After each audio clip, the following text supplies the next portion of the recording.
એવી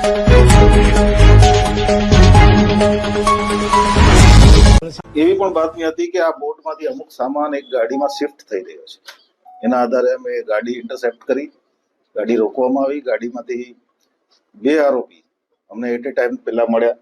ત્યારબાદ વધારે ઇન્ટ્રોગેશનમાં કે આ મટીરિયલ ક્યાંથી લાવ્યા એ ઇન્ટ્રોગેશનમાં એણે એક બોટનું નામ આપ્યું.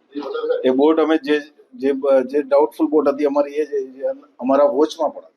એ બોટ ચેક કરતા એમાંથી પણ એક વધારાનું મટીરિયલ એમ બંને જગ્યાએ થઈ અને ટોટલ 50 કિલો હેરોઇન, બોટમાંથી 25 કિલો અને 25 કિલો ગાડીમાંથી 50 કિલો હેરોઇન પકડ્યું છે. ઘટના એવી છે કે એ જે અમારી બોટ છે, અમારી બોટનો ખલાસી છે, એના પર નાનો ભાઈ ફિશિંગ બોટ સંભાળે છે. એને શંકા હતી કે ભાઈ આવો મનસ છે ને પણ માણસ રાખો, એટલે મારા 2 માણસને રાખ્યા એની પછવાડી.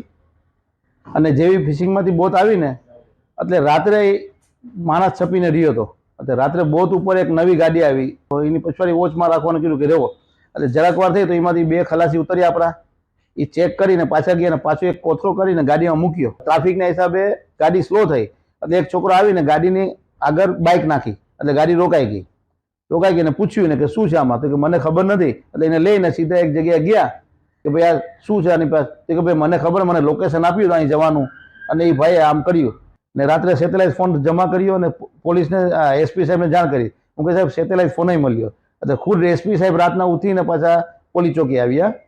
અને મેં કીધું કે આમાં ખલાસી ને તંડેલ એ જ મેન છે. આ ગાડીવાળાને તો કંઈ ખબર નથી, પણ મેન આ છે.